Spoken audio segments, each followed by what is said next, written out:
What's up guys? Time to kick some ass on live arena. At least hopefully. But one thing I want to mention by the way, that now that with the update on blessings, even if you have the blessings at 4-star, they are giving you a massive amount of stats. You get 750 attack and 38 crit damage, which is huge for nukers. So even if you can't get them all the way to 6-star, which is ludicrously expensive because you need to have 400 tier 2 tokens, which takes you like 8 months as a free to play or without buying any soul stones. But one interesting thing now is that they did give us the 8x increased chance on pulling specific champions. I don't know how relevant that will be in practice, but I have noticed that Hell Hades has been talking about this on CC chat very often. Kind of like how I always complain about the game balance and Ukraine duo. He's always complaining about the soulstone thing, and he actually got it. We have the 8x chance now, and what I decided to do is that I put all of my secondary nukers here. Rotos, of course, I already have 6-star blessing, but none of these ones even have 4-star, so I will be super happy if I get them. And think about it. Of course, maybe I have been kind of lucky on my last couple live arena sessions, but my Xena, for instance, which I feel is kind of underappreciated nuker, but she has 1-star blessing. She can still get 750 attack and 38 crit damage, and of course she could get a lot more from empowerment and so on, but I can definitely get a lot more damage on her, and I think that that is so much damage that it's definitely gonna make the difference in some fights at least. And I'm super excited about it. I do kind of feel like, as I alluded in previous video, that the fact that they were buffing soul stones, which they have done like so many times in the past, they keep buffing and buffing the blessings because people are clearly not buying enough of the soul stone packs. But make no mistake, that's why they're doing it. I'm not saying that it's a bad thing. I mean, I'll take extra stats, but the underlying motive and incentive for it is of course to sell those soul stones. People have another word for them in our clan Discord, but I don't think I should get I shouldn't say that word in YouTube because they will probably screw up my video. But it's some kind of white substance that is how do I get around not saying it? Some kind of white substance that is not allowed to be used in civil society normally, or I think it should be allowed to use, but I don't think it's good for people, and you know what I mean. It's some kind of rocks and you insert one other word there. I don't know if anybody finds that funny or gets the joke, but that's what they call them in Mad Discord, so. Because people are addicted to buying them and pulling them and... Crixia, what do we want to do? I guess the last is going to be like Harima or Jorted or something, so we can kind of safely ban the Crixia at least, so... I could totally go for Helicat. I kind of, if I'm not gonna ban Taros, I kind of want to go for Helicat rather than Xena, since I have the choice. But should I still also go for Necret or something more offensive? Maybe I'll go for Wukong. Let's go for this comp, yeah.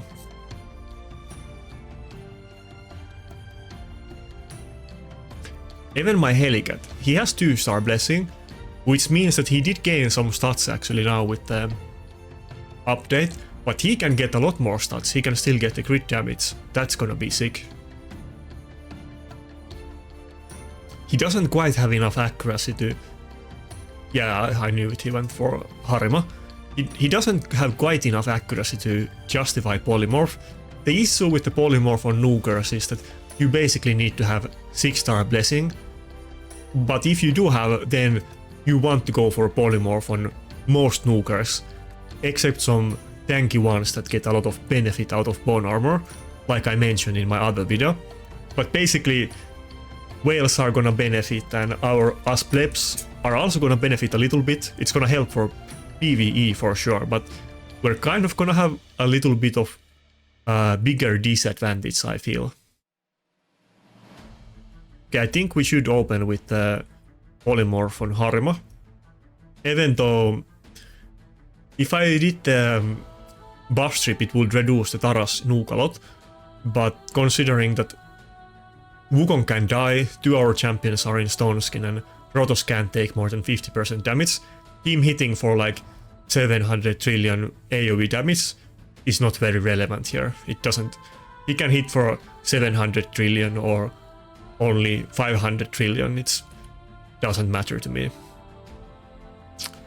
I wonder if I can just one-shot the Maritzka if I don't get feared. I feel like it's almost possible. I probably could have one-shot the Maritzka, to be honest. She didn't have strength and she doesn't look insanely tanky. And my Rotos is pretty beefy boy. He hits quite hard. I've been having lots of fun because, as you know, like I was just talking about, everybody got extra stats, but often in these kind of updates, Rotos is the winner because he works in mysterious ways, and for instance the bone armor, which is good for all tanky nukers, but it benefits Rotos a lot more than others because the damage mitigation from it is applied after the damage is already calculated in the last phase, and that means that even if you get hit hard, normally it would do 50% of your health, but it can't do 50% of your health, and that means that Rotos can die to double hitting skills if he has full health and bone armor. And now he got like more crit damage and attack, sure, but he still gets to keep the HP, so he got some free stats and he's hitting insanely hard. Like, we're for sure gonna wait, no we're not without the not with the Harima passive up. I was gonna say we're for sure gonna kill the Maritzka, but no way, not with the Harima passive. But we would have easily killed Maritzka if Harima wasn't there. I have been teasing, or not even teasing, I have been serious about it, but I've just been lazy. I have been talking about making live arena tier list, or like a new one, for maybe like last 2 months or whatever. Maybe like last 3 months, and I haven't done it. Originally it was just, well, I have many excuses. I was lazy, then I was visiting UK, then there has been some meta changes, but I'm gonna do it soon. I'm definitely gonna do it, and if I don't do it, then complain about it to me. But I have pretty good idea where the meta is at, and I think I'm gonna put 2 new champions in the S tier. Granted, last time I did the live arena tier list, it's probably like 6 months ago or more than that. It's eons ago. It was early last summer when I did it, so... But what I was gonna say is that if UDK and Harima didn't exist, I would probably honestly say that Rotos is better champion than Taras. Rotos is just so crazy bonkers good, even though, as I mentioned before, Rotos is the most nerfed champion ever in the game. There has been 4 different instances of Rotos getting nerfed, and they were very massive ones. They weren't like small ones. Some people might not even know, and many might not remember, but back in the day, everybody used to build Rotos with as low HP as possible.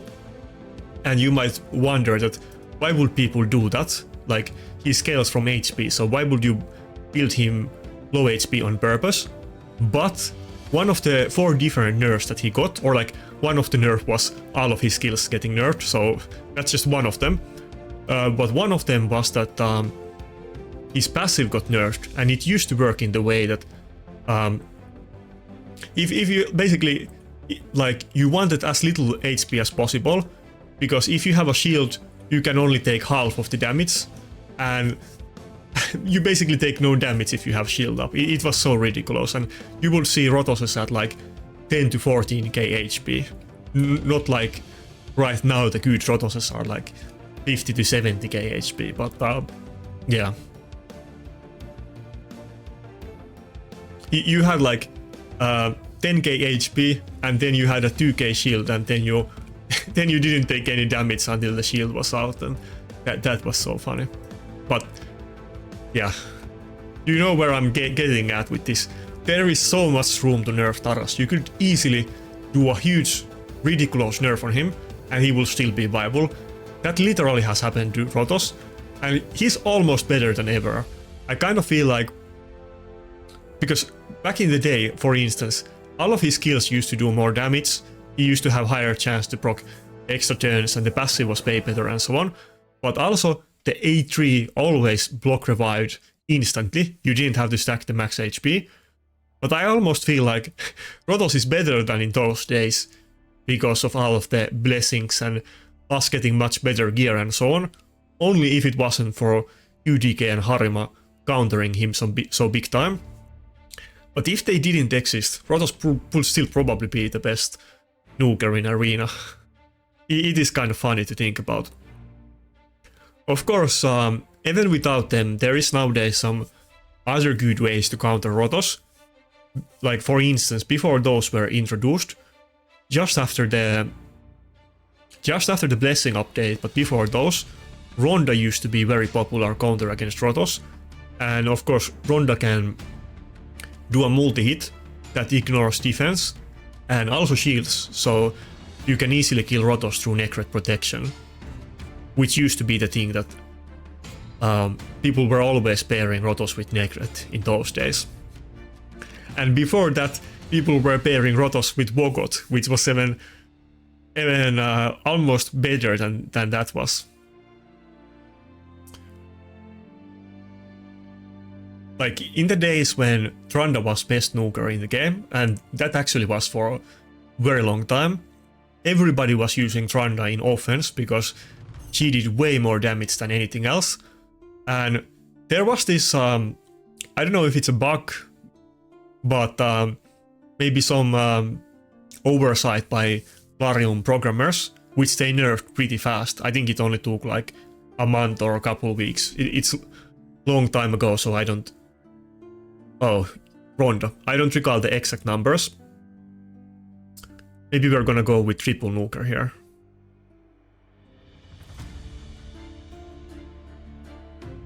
Yeah, I think we're gonna go with Xena and Elicat, but Ronda is my Achilles heel.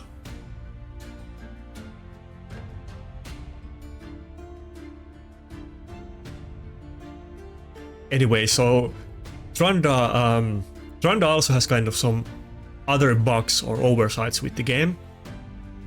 Like for instance her A3, which is AoE nuke that hits twice, very hard, assuming that you don't have enough accuracy to burn enemies in case it only hits once. But it already has high multipliers, but the second hit of that skill is not programmed as AoE damage, and that means that it's not reduced by Dart's passive or masteries that reduce AoE damage and so on, which is actually very relevant in the game. Are we gonna go with this? He has the Shul Chen, so Arbiter is not an option. And Mountain King isn't either because of the Darts, but yeah, the second hit doesn't even count as AoE, but is single target, and it works that way for other skills that have conditional second hit as well. And her damage was super extra bonkers during that time, because everybody was also using buff strip and so on, and many of the current top champions didn't exist.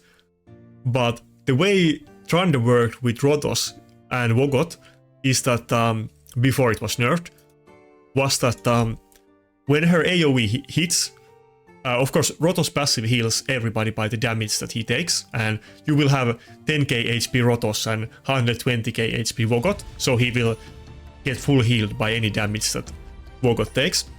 When the AoE... nice. When the AoE nuke hits on your team, Rotos gets healed to full HP from the first hit, and then he doesn't die to the second hit, and then he gets healed to full HP again. So basically Rotos was unkillable by the Tranda AoE nuke, and then people were even building Wogot in Swift Parry, so not only would Rotos stay at full health after the AoE nuke of the best champion in the game, but Vogos would be like back to half health himself because this is a tricky situation. Goddamn Stone Skin. Because after he doesn't die because of the Swift Parry, and then his own passive heals himself, and then you would of course spare him with revivers, and it was super annoying. And I was running Arbiter, Swift Parry Arbiter, Swift Parry Rector, Swift Parry Swift Parry Vogot, and Savage Rotos. And my defense used to get so many wins, even against top accounts in the game, even though it like kind of looked like a joke.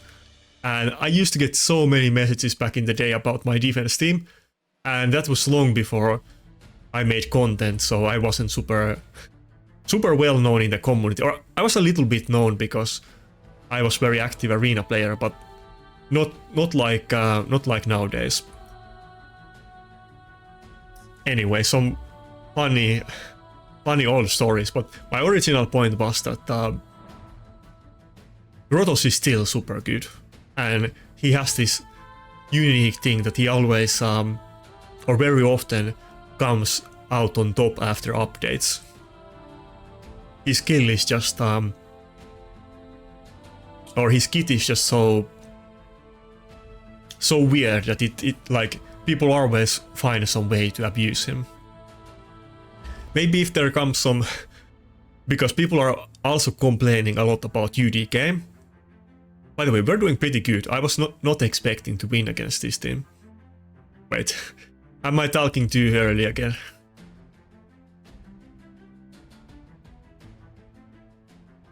Surely I don't lose at this point.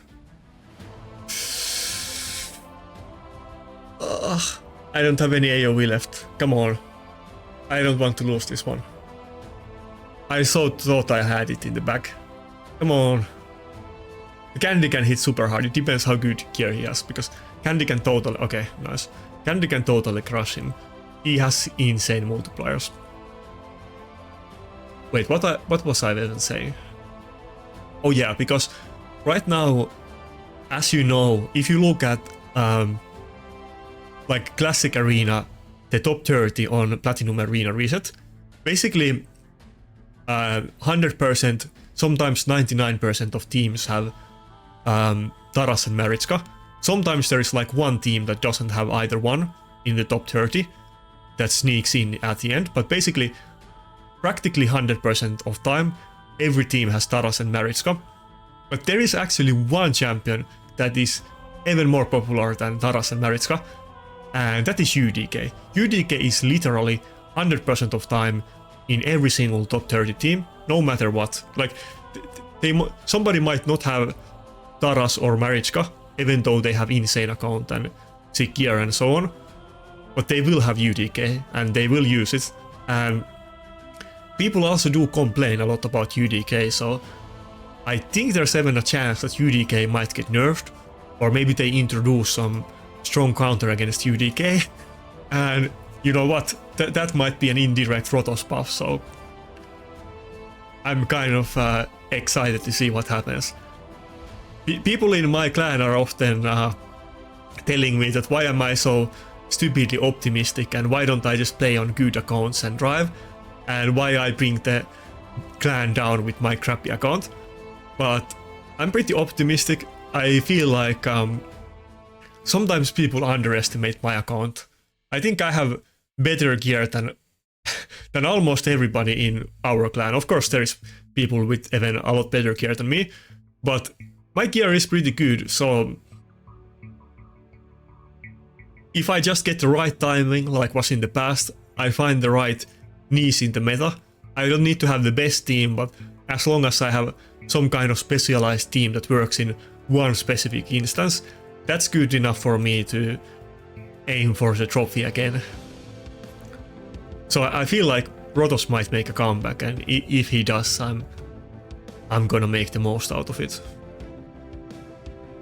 Okay, he went for Rotos. I have kind of, this happens very often, even though it wasn't happening now, but we're definitely gonna go with Gwindus and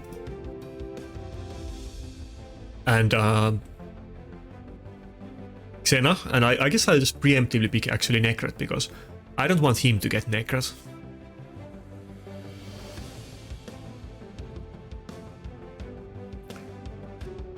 Like, I have found multiple times in the past my own niches. It's not just like once, like it has been with the defense teams using like Wogot and so on, and using Gala and so on. But there's also one other one that wait, what do I want to do here?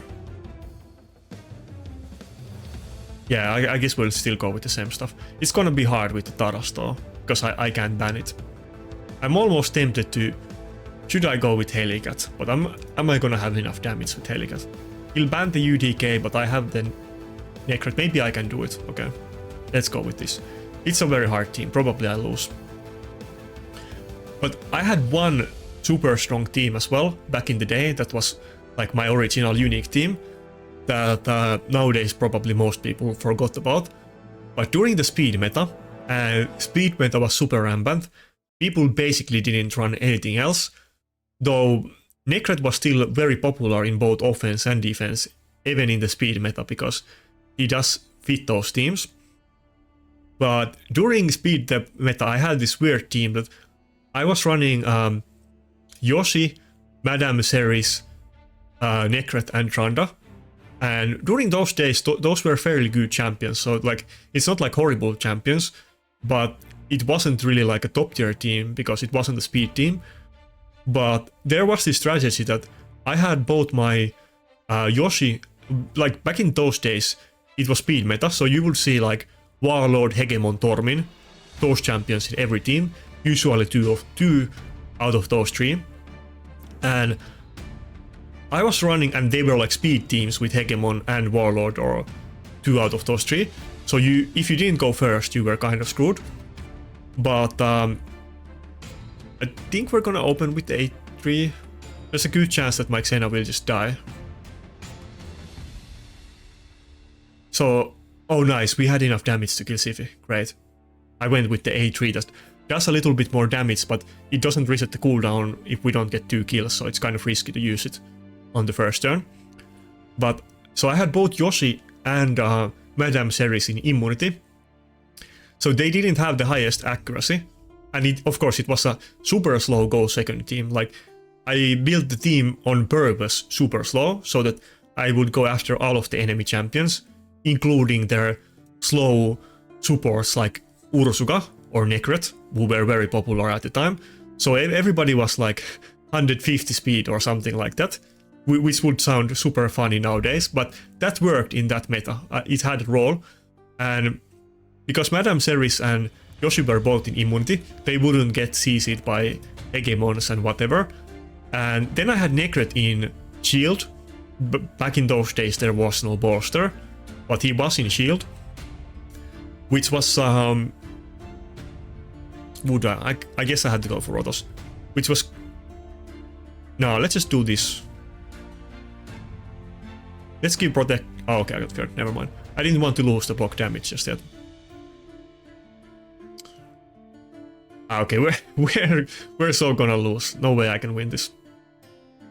Anyway, so the two supports were in immunity, so they didn't have the highest accuracy or speed, but I ran the team slow, so the speed didn't matter. And I think we're screwed no matter what. And yeah, then Necret was in shield, so he got locked out or CC'd basically in every fight, but it didn't matter as long as he had the immunity on the nuker and he had the shield up for the team. And then I had like super slow Tranda, I'm talking like 140 speed Tranda on full damage, and she would just go after the enemy team takes like 1 or 2 or 3 turns, and after they ran out of reaction, and reaction wasn't even during that meta, reaction kind of came late into the game. It wasn't even in the game during the entire time, but they would take couple turns, they would lose their buff, they would use their cooldowns and kind of not do anything for a couple turns, and then finally my snail Tranda will take a turn and one-shot the team. And that team was actually insanely consistent offense back in those days, so I had a good fun with that. Of course, it literally didn't work against any teams with lockout, or in some instances, like there was some ways, and I had some other strategies against some specific lockout teams where I used rotos, but basically I was just sniping specific type of defense team, and I was mostly avoiding lockout teams. So I was hitting those ultra tanky Ursuka teams like Ursuka, Duchess, Hegemon, and Nuker, for instance. Those were very feared during that meta. I remember MacChan famously made the, I think it was something like world's strongest defense team or something like that. MacChan was very good at clickbait. I kind of need to learn from him. Okay, we lost this. No way. He had the like really good team. Like that was everybody copied that team at the time. It was something like world's strongest defense team was the name of the video, but it was basically Ursuka, Duchess, Candy, and I don't recall what was the last champion in that team. It might have been Sifi. It might have been with double reviver. I think it was Sifi, Duchess, Ursuka, and Candy. And most people, even the top accounts, they often couldn't fight those teams because they were just too tanky for that time. And that was my niche, that I couldn't fight those speed teams that many of the top accounts were farming, but I could farm those super tanky Ursuka teams that many people were avoiding, and you could find them very high up even though I was able to farm them. So that was pretty long story. I can't go with Helicat here, so basically I'm kind of locked in for rotos already. And if I also don't, I'm not gonna pick UDK. Let's see if he picks Necrot.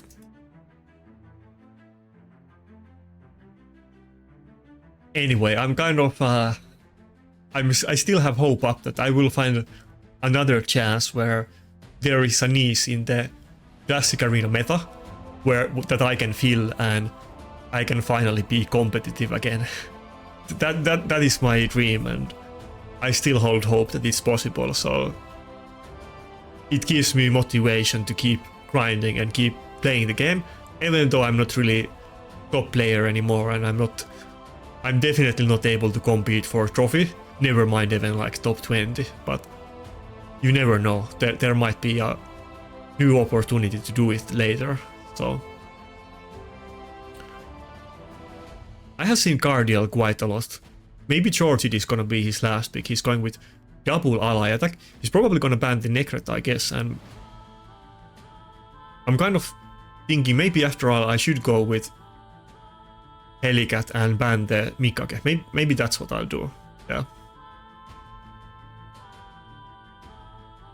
Let's go for...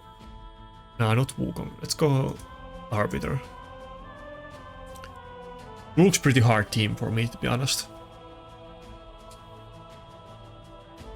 Oh, Arix. That makes sense. I was expecting Georgid, but he's with double ally attack, so Arix fits that team. And when you see teams using Arix, it's most of the time with in combination with Harima. This kind of leads to the other conversation about the Fatalists. I mean, by the way, there was like kind of some drama between, not like personally between me and Rock, but between like people watching our videos. I mean, we can like, we can disagree on things. You don't have to take it that seriously. There is like no beef or anything like that. But one of my points in regards to the Fatalist debate was that Arix is actually like surprisingly popular even at high level live arena. This guy's 4,500 points and he's using Arix. And Arix and Fatalist basically have the same multipliers, except Arix has doesn't have ignore defense. And then of course Fatalist secret skill hits way harder and has 50% ignore defense as well. And he's permanently reducing their attack and defense. And he has the passive that is the key thing about him. Now of course Arix has AoE A1, so sometimes you can use him against lockout teams, but Arix isn't really tanky at all, and he has even much lower damage than Fatalis, and people still find ways to use him, so I'm like, I'm pretty confident that... Should I do the ally attack with Necret? No, let's do it. I'm pretty confident that even though people might kind of feel bad about Fatalis right now, that he isn't the hardest hitting nuker in the game, and you can't one-shot the enemy team like Taras while taking 15 hits from the enemy nukers. And he's a rare champion and Void, and it was hard to do the event. But I think he will get used. I think people will use him a good amount, and he will become a very stable pick in live arena. Not the best champion, but something that people have like as a pocket pick that will consistently be used.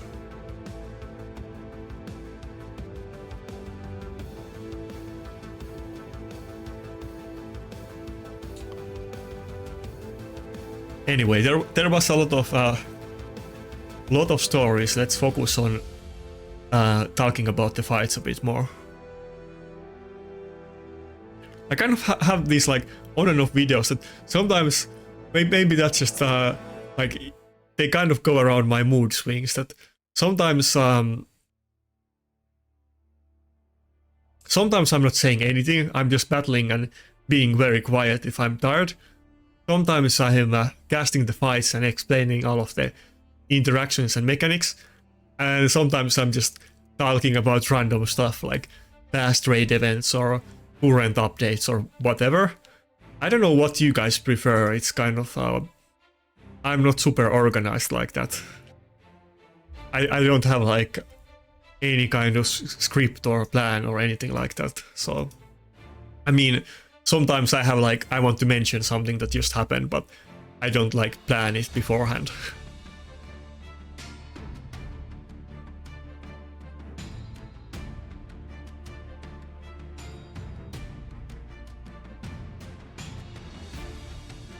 Anyway, I think this is gonna be a fairly hard fight, but it might be winnable.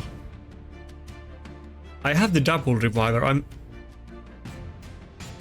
I think he should have banned my Duchess, honestly. I think that would have been his most certain way to win, because it would have been very hard to kill this team with Rotos.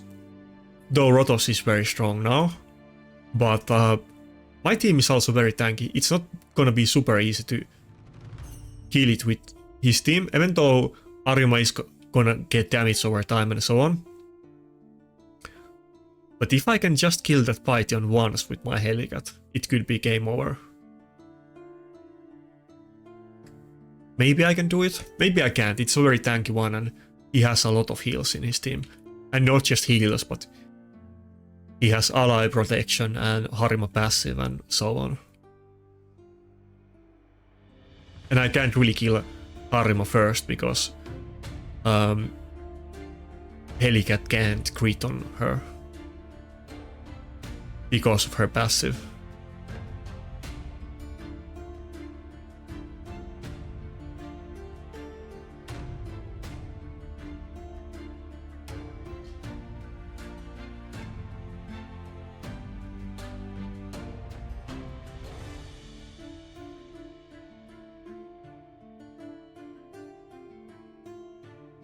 By the way, I wasn't doing this before, but I kind of feel like I should actively do it a lot more, since I did it a couple times and I got good results from that. But if you watch this video this far, then you should definitely consider subscribing to my channel and joining my Discord. I really want to get access to test server, because I feel like there's a lot of untapped potential and content to do. And I'm confident that I can offer a unique arena perspective from the test server stuff if I can just get access to it. And I can't get access to it without 8k subs, so help me get subs, please.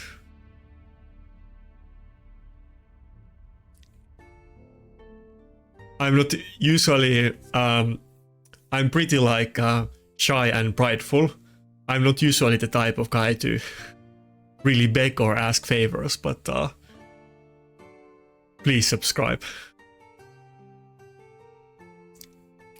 I'm pretty stubborn as well, so if somebody says subscribe on video, I'm normally definitely not gonna subscribe unless I like if I really like the channel, I would be subscribed anyway. So that kind of stuff doesn't really work on me, and I kind of would have thought that it doesn't work on other people. But when I did it on a video a couple of weeks ago, I got a lot more. I got more subs from that one video than I got during the entire week, so it was super worth it. That's not saying much because my content is super niche, and I kind of have issue that even though I have very active regular viewers, but I'm having super hard time to get any new subscribers or anybody new to notice my channel. So, and of course there's other content creators with the same issues as well. I'm not saying it's completely unique to me, but it is what it is.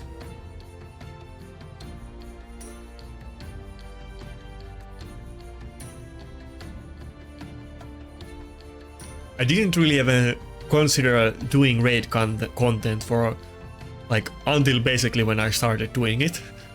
And even when I started doing content, I wasn't really doing content. It was kind of as a joke and as like a political statement, because I was only posting live arena videos, I mean classic arena videos, and like I didn't have any commentary in it or anything like that.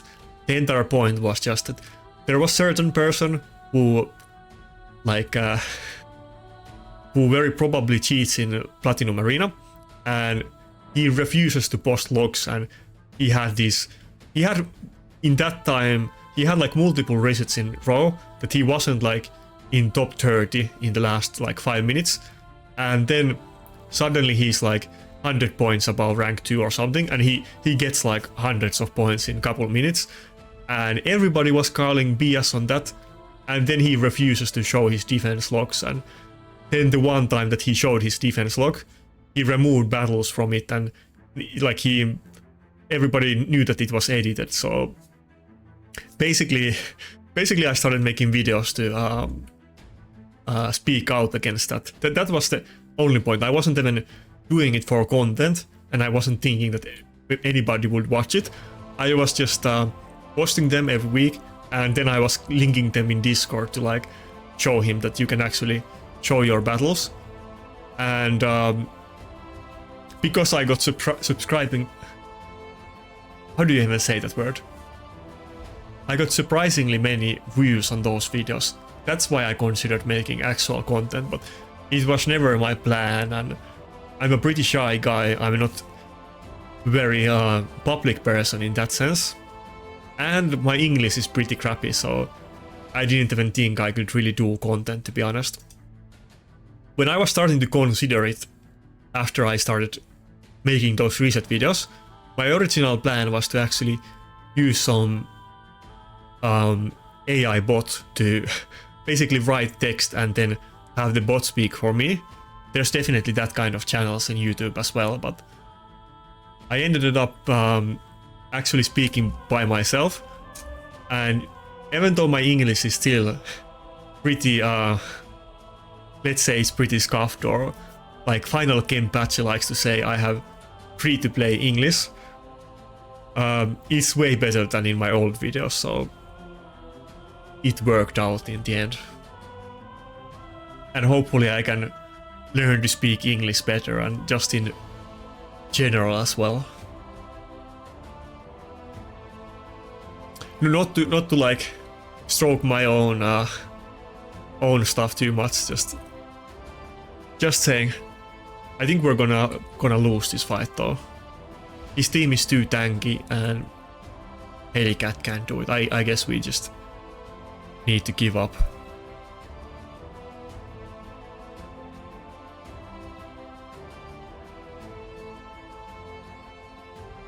Definitely Helicat can do it against maybe even more tanky teams, but issue here isn't that he's tanky per se.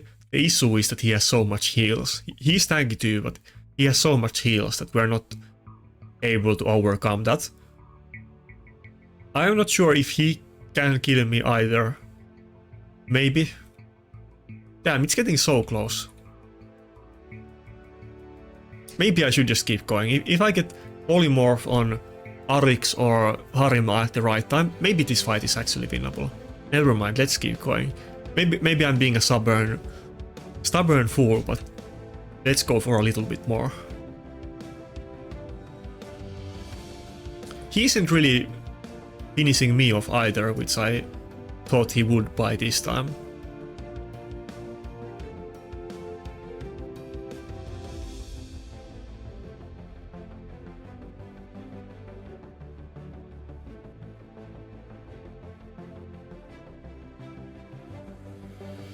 The issue is that I only have the Helicat the Snooker and I don't have super high uptime on the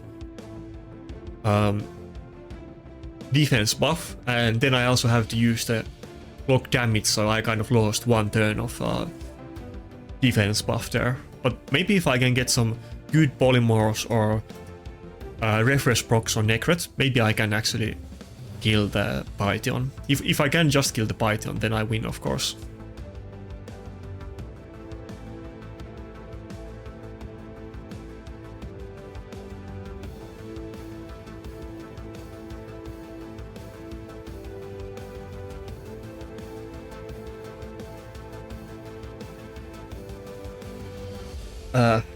But after all, maybe I should just leave it, because it's going to be super boring video if I do 30 minutes fight against this guy.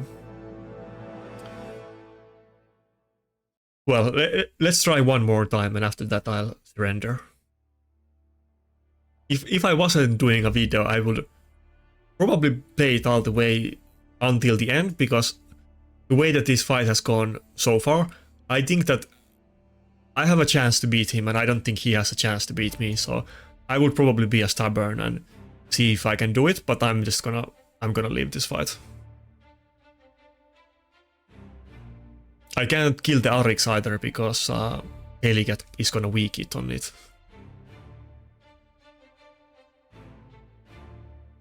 And he can't kill me because my Dodges and Necret are too tanky, and I have the Helicat in the team as well. So maybe if I get the 4-star blessing on Helicat, then I get that 38 crit damage. Maybe it would have done the difference. Or should I try killing the Cardiel first and maybe get... The Cardiel is... Okay, let's try that first. Cardiel is less tanky than Python. Maybe if I kill Cardiel twice and it can't be revived instantly, and then I kill the Python. Maybe that's doable. Let's give it a go.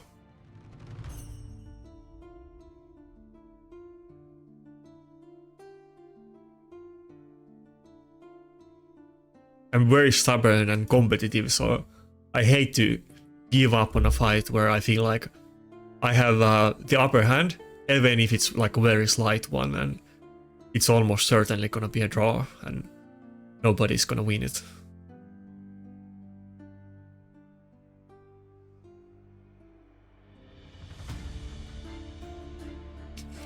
Imagine if I had Helicat with all of the tanky BS that I'm already running. So maybe I would wait. Oh, they reduced the time. It used to be 30 minutes. Now it's 20 minutes. Okay, we're only 5 minutes left. Now we're gonna play till the end. It is what it is. But yeah, when I get... If my team is super tanky now and super annoying, just wait. Just wait till I get Helicat. I'm gonna run... maybe I'll run actually triple nuker a lot. I feel like when I get Helicat, I will probably... Kind of like I do now often, Helicat, Rotos and Xena or some other nuker. I probably would run Helicat, Rotos and Harima a lot. And probably that would actually work out a lot better because I would have way more damage in there. Even if they ban Rotos and I have just Harima and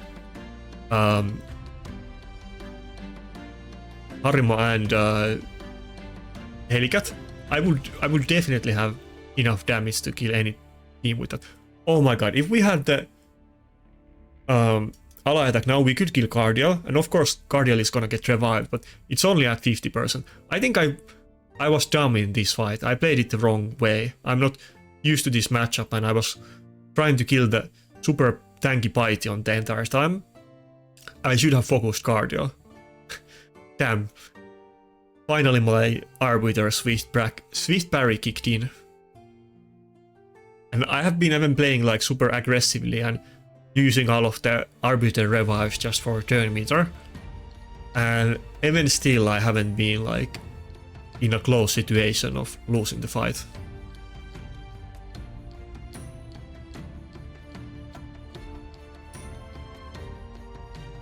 Now it's kind of looking bad though. Just when I said it. It was super safe all the way up till this point, but now it's not looking that good. Of course, I'm running 2 Demon Spawn champions. Oh, champions against... I think that's it. Okay, let's just surrender. I'm running 2 Demon Spawn champions against Harima, so it is pretty tough battle. Yeah, if we had the same matchup and I had Harima as the third nuker, I think that would be so good. I think actually, now that I think about it, I think Jacob, is he Spanish? I'm pretty sure he's Spanish speaking content creator, who is also another like low spender that he likes to use a lot of like Harima and Arix and those type of champions. I think he used to also run Helicat, Rotos and Harima at some point, maybe. Or then he ran it with Arix, or maybe he did both of them. I haven't seen him do it anytime soon, but anytime recent, but I'm pretty sure I saw him use it maybe like 6 months ago or more than that.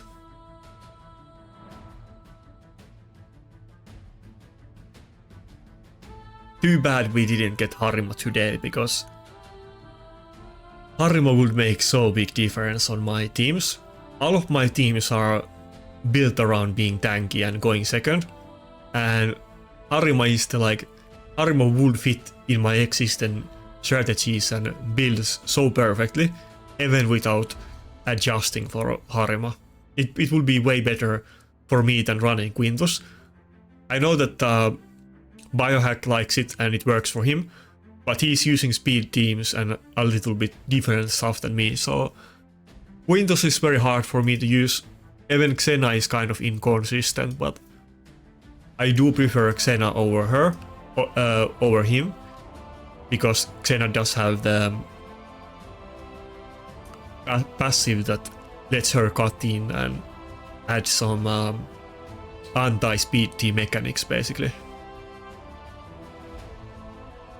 And he's already running like double turn meter boost with his Arbiter and Kaicha, or I guess he also uses Sifi, but he does have like double or triple turn meter boost, I think, in most of the fights, so it's a bit different than what I'm doing. And I know that he has those typical speed team matchups that some fights he wins in like 10 seconds, and then some fights he loses in 10 seconds. For me it's the other way around, that sometimes I have super fast fights and they only take 5 minutes, and then sometimes I have 30-minute fights and maybe average fight is even like 10 minutes or something. But Harima would be super good with all of the stuff, especially when I already have like Necret and I have very good Immortal and Bolster and Stone Skin and so on. He picked Ragas, which is kind of surprising. I mean, it's a good combination, I guess, with those champions, but I think Xena has very good matchup against it as well. Uh...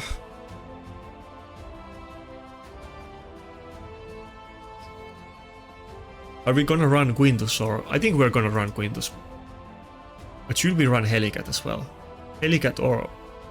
I'm not gonna ban the UDK, so I think we're gonna run Helicat actually. Either Helicat or... Arbiter? I think he's gonna pick Lockout as the last one, so let's go with Helicat. He of course has the Rotosk that can one-shot Helicat, and he could even ban it, but I don't really know what else to pick. Maybe I could have gone with Brockney actually. Brockney might have been good on this one. I used to use Brockney in my classic arena defense at one point, and I had some very good results. Like, I even have a couple top 20 finishes with Brockney defense. That was just before I got Duchess, and he's kind of underrated, but the meta has gone so far that of course he's not really a top champion at this point. I think I could play this fight safe and just ban one of his nukers. I can kill this team even without which one do I want to... Yeah, let's actually do this. I was planning to ban Lockout if he picks it, or then Siphi. But now let's actually do this. I mean, I'm running triple nuker, so it's not a matter of if I can kill his team, it's a matter if I can get any turns and survive for just a couple turns, and I should be good.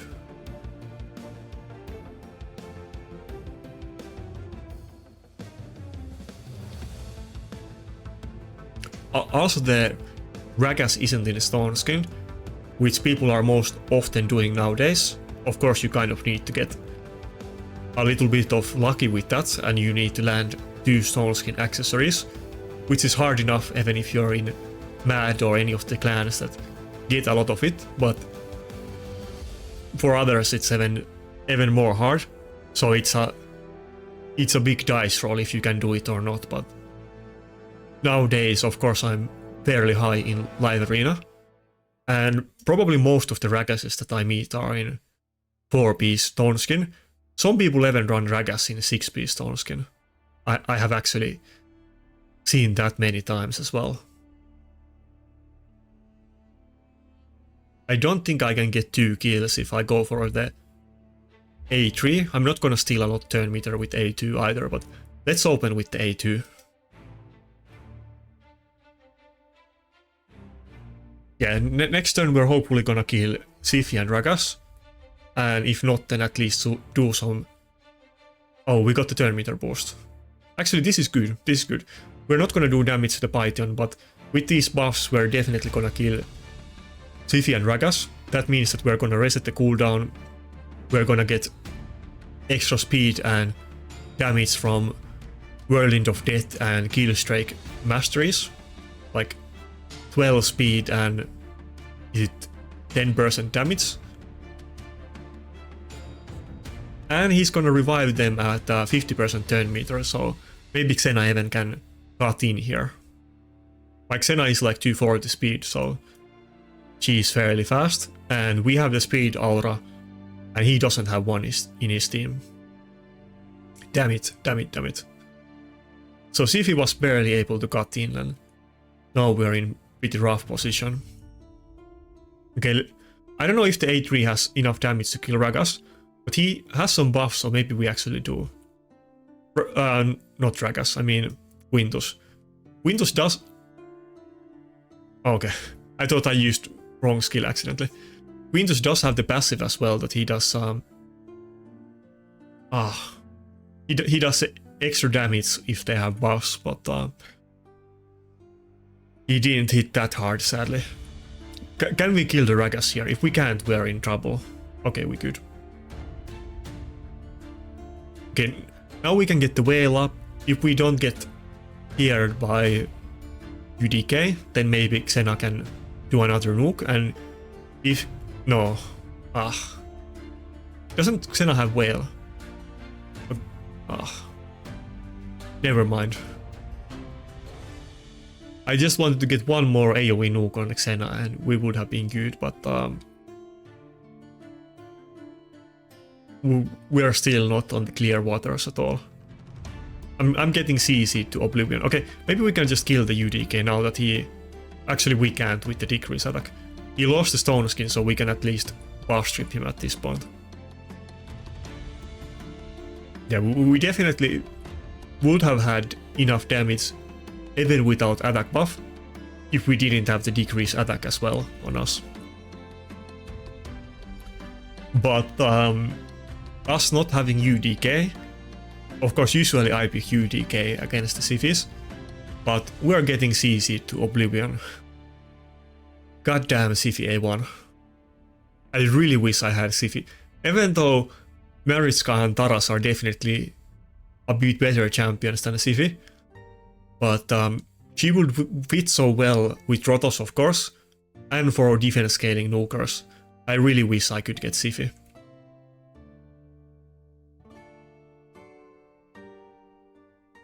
Even though probably she wouldn't be right on top of the list of best champions that I could pull. Well, maybe she is. Maybe I'm underestimating the synergy that my existing champions have with her. I have to use the whale or the attack buff now because I need the immunity. If I got Taras and Mariska, I would definitely use them individually. So I'm not quite sure, is it better right now if I got one of them or Sifi? Maybe it's very close. It's kind of hard to say. I would have to test it and then figure it out.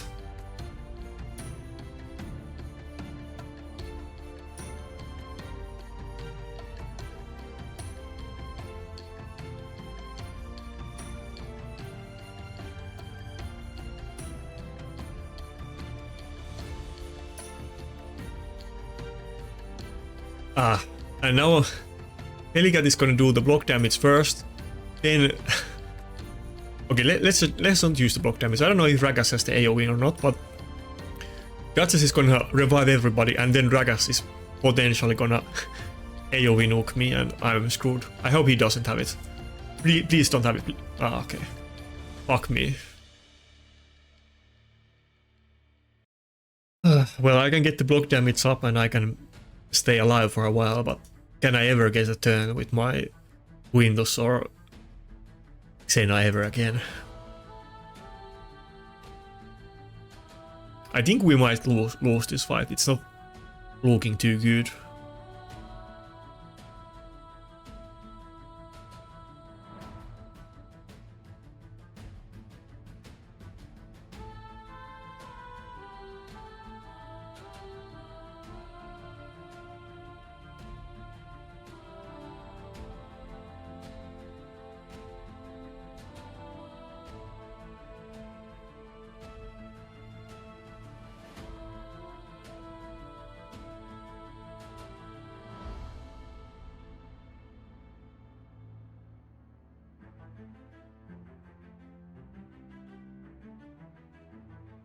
Come on, maybe I had kind of too good win streaks in the last 3 videos. I was barely losing anything, but today we're kind of having super hard fights, and it's not complete domination. Oh, maybe I should have actually used the immunity on that turn. That might have been a fight losing mistake.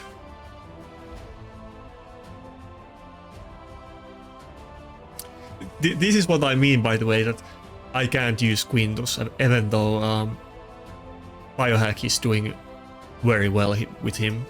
If he dies once, he never gets a turn in the fight, and I think he only got 1 turn in that entire fight, so... Xena did a little bit more, but that was because she was getting protected and not Quintus. But I'm also kind of working...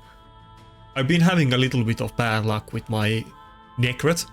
I'm trying to dust some new pieces and actually get a lot more speed on him. He's in a very slow build and he has many pieces of gear that doesn't have any speed substat, which used to be very good way to build back in the day on Necret, but maybe not in the current meta. Yeah, 3 pieces without speed substat, so that could easily be at least 30, but like, yeah, maybe like 30 more speed, but it could even be, let's say, 60 speed. But if he got like, okay, let's say 40 more speed, if he was 220, I would be able to rotate the protection a lot more.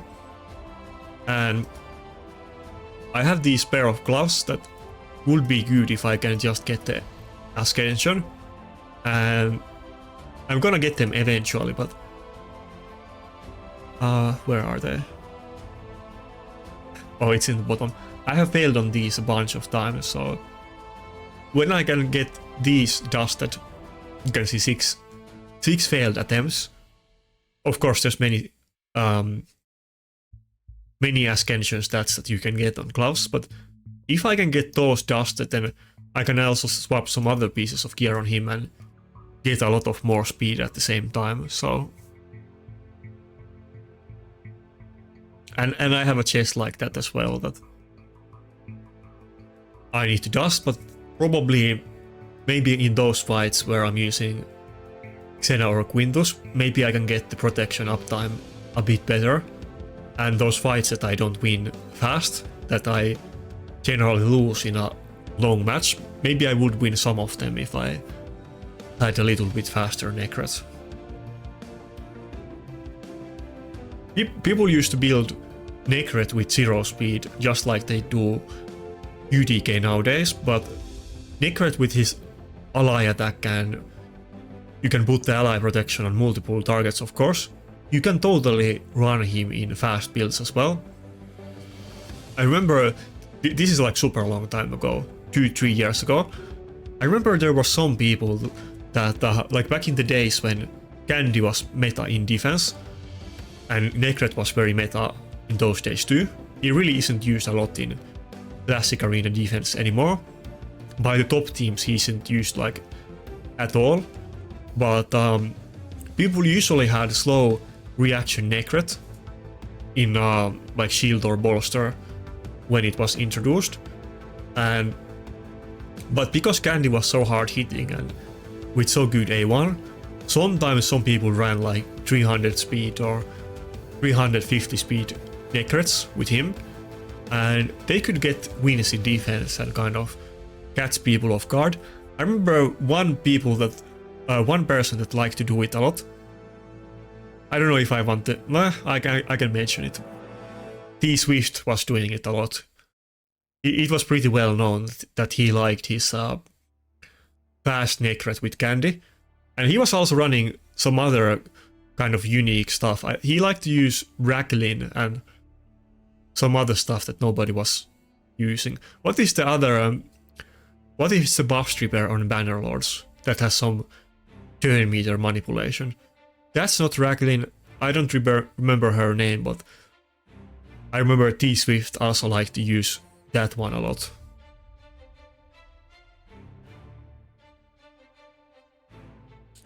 I'm gonna go for the UDK. I hope he doesn't have Necret. Actually, what am I thinking? He's definitely not gonna be Xena, so let's go for Necret first. Zetalia, yeah, Zetalia I'm talking about. Zetalia was buff stripper with turn meter manipulation, and it kind of fit on his strategy with the hard hitting Candy and fast Necret.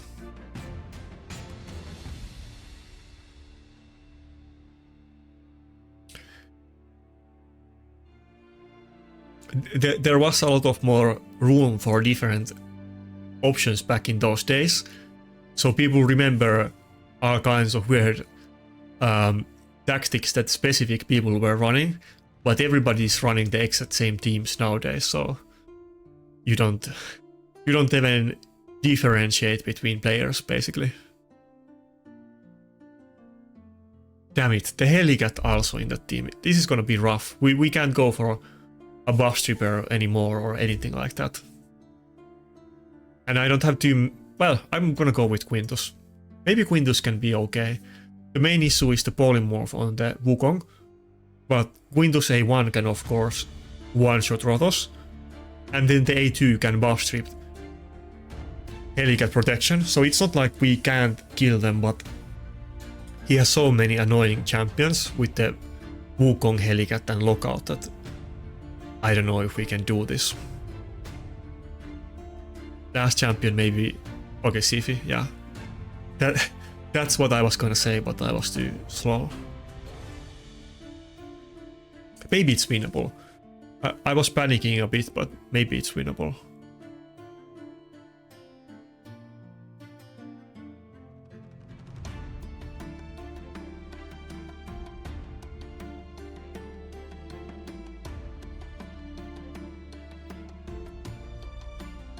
And yeah, I'm ranting a lot today, but if you guys have any... If you saw me make any massive mistakes or you have any suggestions what I should have run instead, or do some different builds, then I'm always all ears, because I'm always looking to improve and find something that I didn't come up with yet. I'm pretty set on my ways, but at the same time I'm also I'm always trying to invent some new stuff. Oh, I destroyed my... Well, I didn't break it, but I slapped my mic accidentally.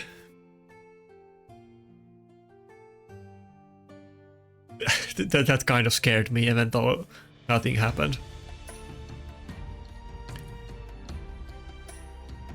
Okay, in this matchup he doesn't have UDK in his team, and I have attack buff on my Windows. If he doesn't... Yeah, if he gets a turn now and doesn't get CC'd, which I guess he's gonna be, let's just do A1 on Xenogenesis because of the block damage buff, but I might just be able to one-shot the Sifi if I just A2 her with Windows. Actually, I'm not gonna get buff strip now by the Wukong.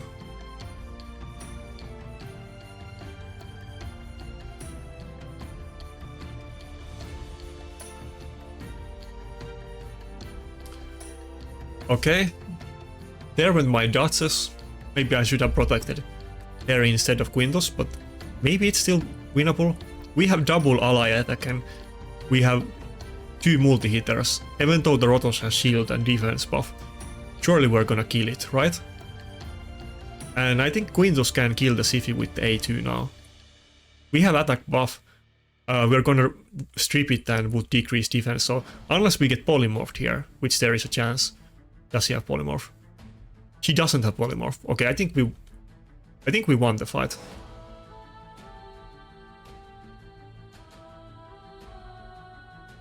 Yeah, it looked very bad, but we got kind of suspension at the end, but we actually ended up winning it pretty with a good margin, I think. But it was close, it was close. If he just got one turn to nuke, then I would be screwed, but only dodges died though. That is the one utility that Windows kind of offers, apart from him having a good A1 and resetting his A2 and A3 with the other skill if it gets a kill. But he does have that buff strip, which I guess is very good against Helicat. I think I actually had a fight on the last video as well, which was against Helicat, and I basically won it because of Quintus A2. So there you go. There's some usefulness in the Windows. I mean, that's what I have been saying from the start.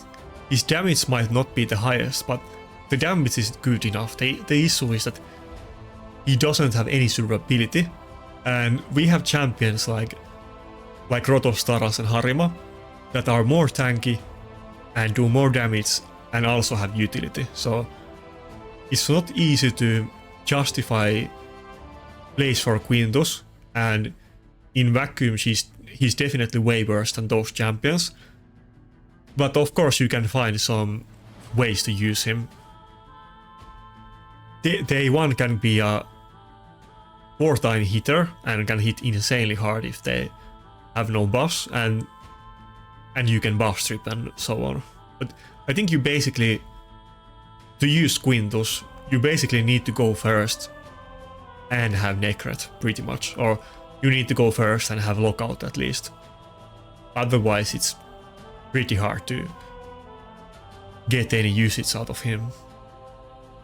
He's going for a speed team. I would usually go for Rotos and UDK, but I don't think I want to go for UDK in this instance. Let's go for... Even Mitralak could almost be tempting in this fight. Let's go with Rotos and Necret though.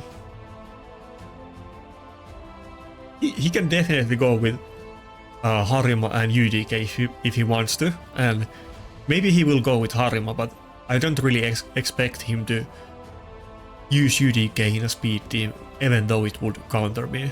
Usually they don't go for that. Okay, Harima and Ronda, that makes sense. And he could totally go for UDK as the last one, but I'm kind of expecting maybe something like Mikage or Sifi. CC champion or another reviver. Okay, well, we're gonna go with Helicat, and I guess then he's gonna pick... No, okay, now let's do this. I guess I'm gonna go for the typical Tormin strategy. Let me think about this. Maybe it's actually not gonna work out for me.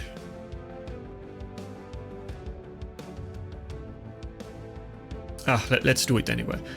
But I'm not gonna go for Mitra, I'm actually gonna go for Kaimar.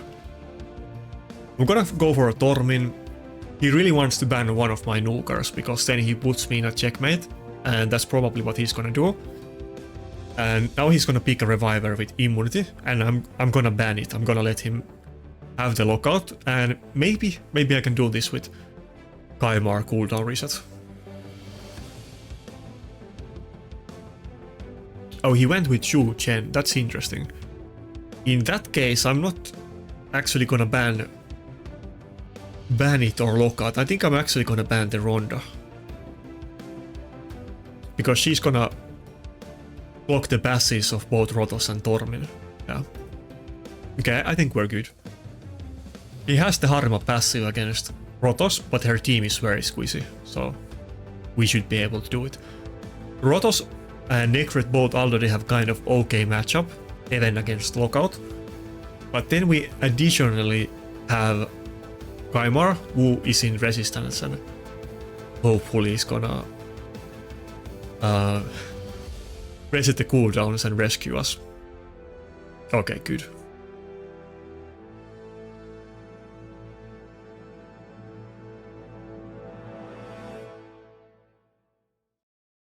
I put my window open before I started the video to kind of get some fresh air, but it's getting pretty cold out here. It's very barely open, but it's noticeable. I mean, I live in Finland, in case somebody doesn't know it, so what were I expecting anyway? Let's go for A2. I don't think A3 might have enough damage to kill the Arbiter. No, not with the Harima passive.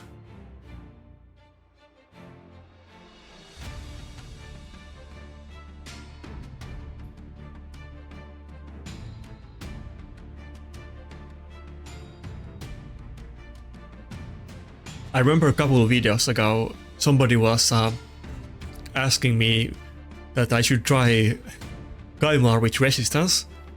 I actually do have one, and I have been using it for a very long time.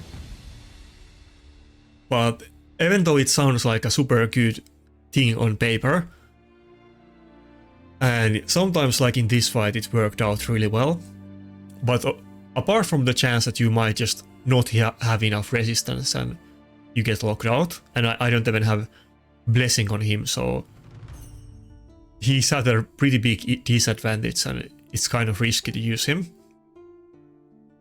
But even if you do resist and you're fighting against the right type of team, that still means that the entire enemy team is gonna move first, and then you're gonna try to reset the cooldowns, and then they're gonna take another turn. Basically, they're gonna take 2 turns with all of their abilities before you take a single turn with any of your actual abilities, other than resetting the cooldowns on Gaimor.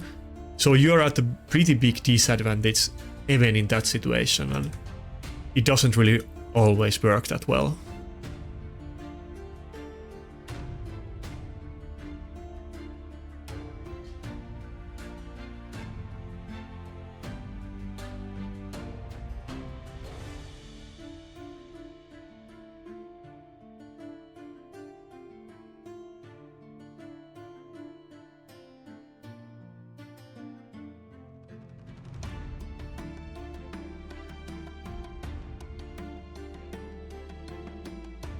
Okay, let's get 2 more wins and finish above 4.6k.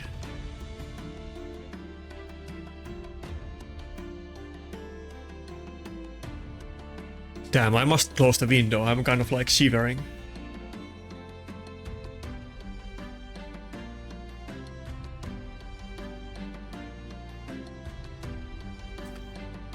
Lady Kimi, I guess it's gonna be some type of speed team, or she's maybe picking it to counter Helicat, maybe? I don't know what she's going for, but I guess I'm still gonna go for my safe best champions, even if it's kind of like a bad matchup for them.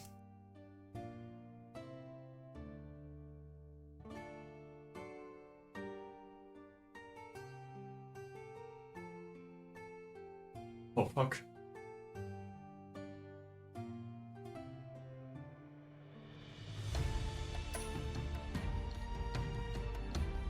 I have like a fairly large, or let's say, for as a plant inside house, it's like a very large like mini palm tree or whatever it's called, and I accidentally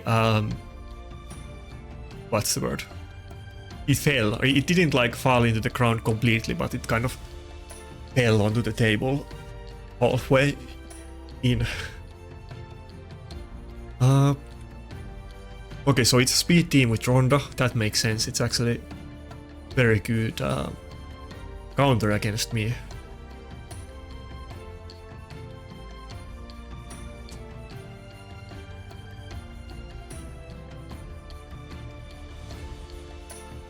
I don't think anything I have really works too well against this.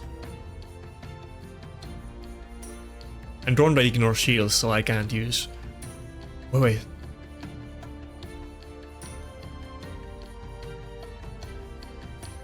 Okay, let's go with this. I don't think this is gonna work, but let's give it a go. Maybe we can get the more to win. Let's see what he picks now, maybe like a lockout or something, but... I'm gonna go for the Harima ban, of course, because Mortu can't win any fight if they have Harima in the team, because he's gonna do like 20k with the passive, but... Maybe it's doable. He has Shu-Chen, Ronda can do a lot of single target damage and so on, but he still has to use the Ukko AoE nuke eventually, even if he... Does he ban the Rotos? Okay, he did ban the Rotos. As long as I can survive and proc the Mortu passive once, I win the fight, so... It's basically a coin toss this time, it's not... His team was very... I didn't have a good answer to this. I couldn't use Helicat, I couldn't use Quintus or anything, because I'm sure he's faster than me, and he already had buff strip. Now he's running double buff strip. It kind of screws up with all of my usual tactics. Okay, we got very unlucky here. Or, I don't know, very unlucky, but kind of unlucky. He did remove the stone skin, and that puts us in a very bad position. We might get CC'd, he might just like stun the Mortu and he can just kill the Mortu as well. Without the stone skin, the Mortu isn't that tanky. He might actually just... Okay, he's going for the Duchess. My Duchess is very tanky. Okay, we did... God damn it. We didn't get stunned, but we also didn't proc Peril. I think we procced his passive once before, but I don't know if it was the Peril or not. I think. Please. Oh, and the Lady Kimi A1 hits 2 targets, so it could hit... It could hit more as well. Okay, we didn't proc the passive. That's a bummer. We could have won the fight right there. Wait, could we actually just kill this team even without the Peril proc? I feel like that is almost possible in this fight. Yeah, I think that's honestly possible because he doesn't have any heals at all in the team, and we have like the petrification, and all of the supports are doing a little bit of damage, so I think we actually can kill this team even without that. Yeah, I think we won. The Ronda isn't doing that much damage since it's the only nuker in the team, and we have the insanely tanky team. We even have a little bit of occasional cleanse on the team from Mitrola, so maybe all of the debuffs aren't always gonna completely screw us up, and we can get the immunity up sometimes and not get stunned by the Ukko. I'm assuming that it's a Ukko in stun set, but I don't think he procced it once yet, so there's a possibility that it isn't, because it does look like a very tanky Ukko, which is very unusual, because they're generally built very fast. Then you also need some accuracy, and it's going to be in stone skin. It isn't really easy to make a build like that very tanky. This might actually be an Ukko that is not in stone skin set. Ukko used to be very meta in classic arena defense at one point. One of the most popular champions at that time, and I was using him a lot as well.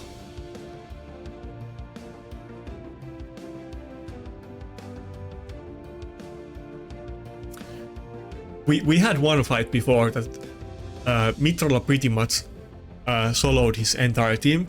On like he banned my Rotos, I think. Mountain King got one turn, one shot at the Sifi, and then died. And the rest of the fight was just Mitrola killing them with poisons and their AoE hex kill and so on. Yeah, we can even do the ally attack with poisons. Maybe that's enough to kill it. Duchess is kind of getting low though, so it's a little bit scary.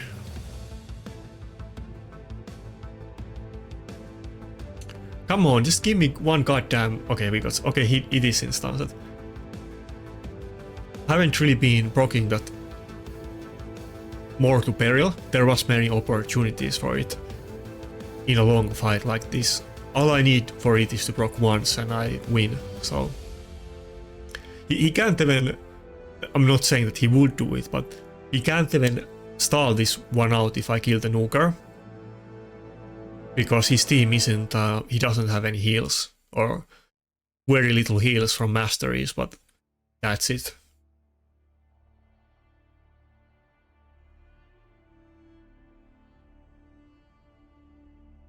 Damn. Too many block buffs, debuffs on us.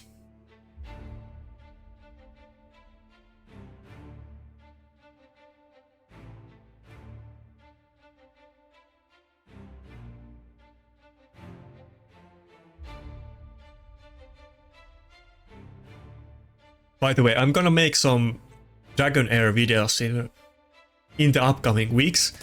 If you don't like it, then just don't watch it, but man's got to do what he has got to do, and I have seen many people play Dragon Air as well, so... And I haven't tested it once. I think I'm gonna I'm gonna literally play it after this video, but I'm kind of interested to see how the game plays out. Of course, those are gonna be sponsored videos. I mean, I'm not trying to like sell some snake oil and scam you, but just be forewarned that that's gonna happen, and I'm very happy that it's gonna happen, and thanks a lot for Ash, but don't crucify me in the comments.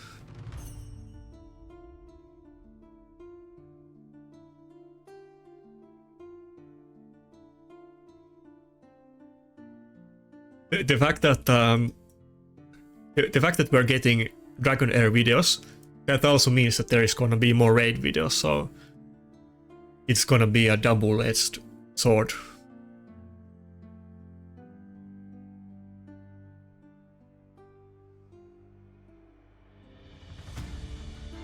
We might have just enough time to get one more fight after this. Oh, Darcis finally died. It was a long and hard battle for both of us. And I guess we still don't even know who is gonna win. I can still totally lose this fight, actually.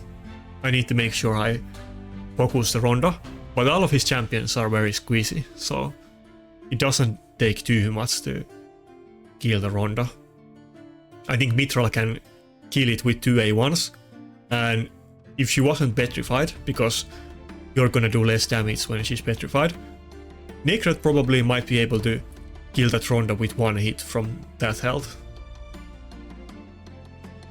Because the A1 does scale from defense, and if you get crits, then it's gonna hit fairly hard against a squeezy champion like that. What's the record today?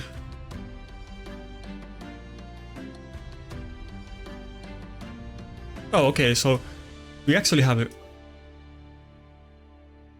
How do we have 6 wins and 3 losses? No, it's 5 wins and 3 losses, okay.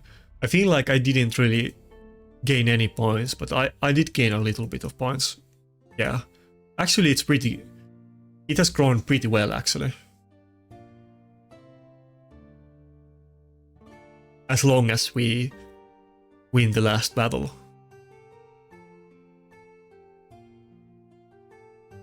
Oh, it's against level 99. Surely we can win against level 99, right? There's no way I'm gonna lose. And then he pulls out the duo. Let's see.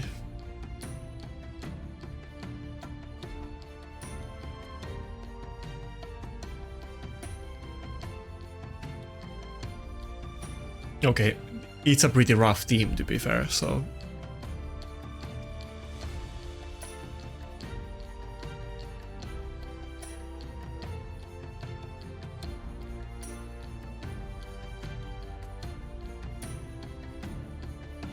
Yeah, I think I still have to go for Necret.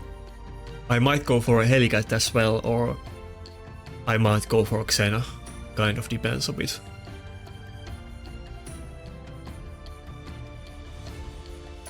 Come on, pick something bad. Something that isn't super scary. Maybe like Rages and some random support would be okay. I kind of like the Rages matchup with Xena, because he gets more buffs and he isn't very tanky, so Xena can deal with it fairly well as long as she's protected by Necret. Okay, was he gonna go for Necret? He's kind of thinking for a very long time. I mean, I do it myself too, so I can't really complain about it. Okay, so I have to ban the lockout. It's a very tanky team. I need to bring in some serious damage. I probably can't go with Helicat. I don't think I would be able to win the fight with that, but I don't know if I can really do it with Xena either. I basically need to end this in a couple of turns or I'm gonna lose. So, and he has the Harima passive and 2 revivers with tons of heals.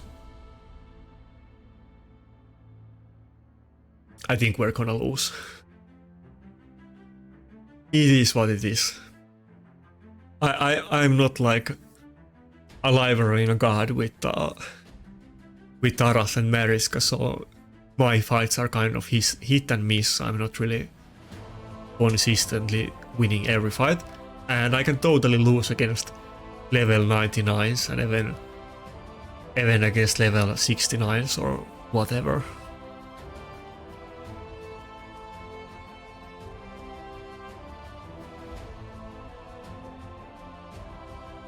Well, to be fair, maybe the level cap is actually making some difference here, because I can instantly see that his Siphi and Elva aren't that tanky, and he doesn't have bolster either, so I might even be able to, well, not without attack buff, but if I didn't lose the attack buff now, I might have been able to one-shot maybe even both of them, but let's open with the A2 since we don't have the attack buff. That was very bad for us, that even though he got polymorph, but he did get rid of the attack buff. That's, by the way, why am I using Lightning Cage on Xena and not Soul Reaper or something else. Now, if I had her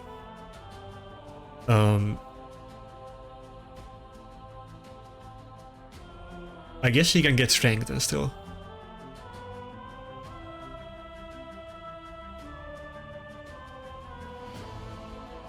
What I was gonna... Oh, nice, we got the buff.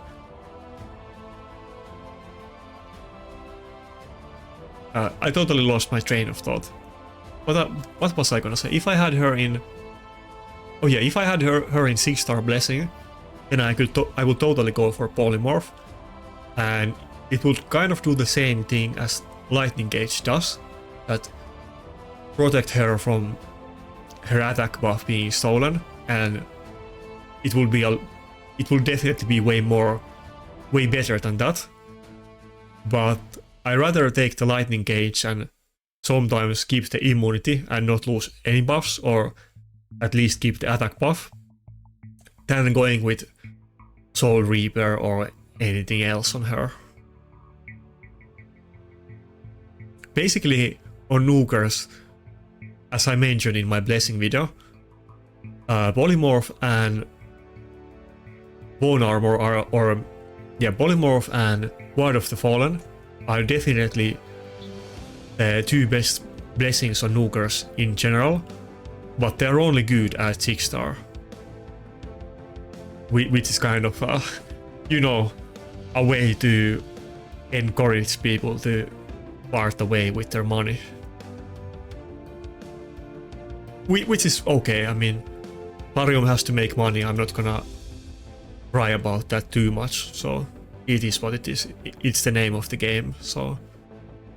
And over time, I can get 6-star blessings. It might take me 8 months or one champion, so it's gonna take me like almost 4 years to get a full team, but I can do it eventually, and I guess technically it's possible that I win in a lottery and pull a 6-star blessing on Xena or somebody, but not very likely though, so it's kind of looking bad. I hope he doesn't have the A3 on Wukong up yet. If he doesn't, then... Oh, nice, he got Polymorph, great. Hooray for Polymorph. Okay, I think we can get attack buff now and do Xena A3. If we can do that, then we can actually win it.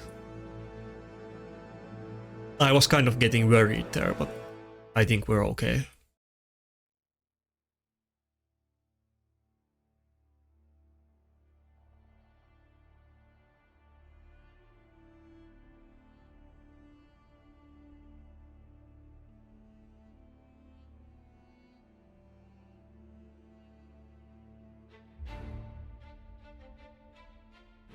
Okay, nice, so surely we win this fight. I mean, theoretically, the Wukong could do A2 now, and UDK was pretty low, so he could totally have one-shotted our entire team as a last-ditch effort, but it wasn't that fast, so he wasn't able to do it. I don't know if he even had the A2 up yet, but I could have totally lost if he just got one more turn on the Wukong.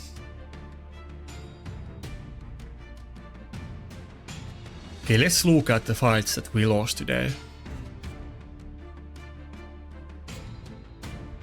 I think in this one he had Rotos.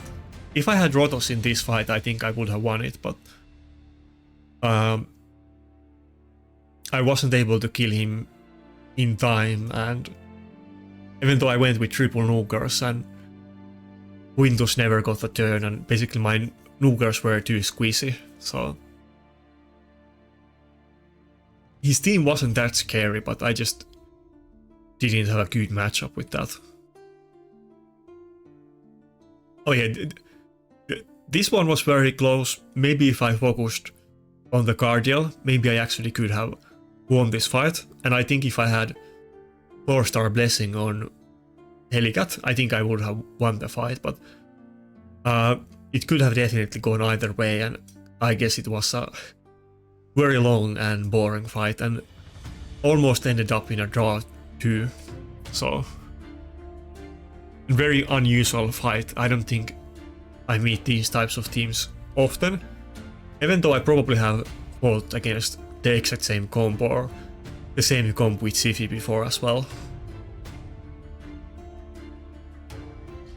And yeah, I guess all of these 3 losses have the same thing in common, that in none of those fights I had Rotos, and in 2 of them the enemy picked Rotos, so that makes sense.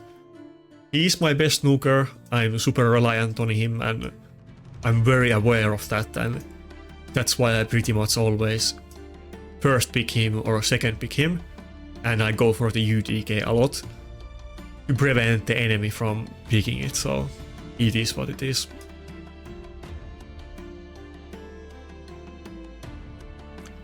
Anyway, it was a pretty good session. I wish you guys the best of luck with live arena and possible shard pulls that you might do on this weekend. But that's it. See ya.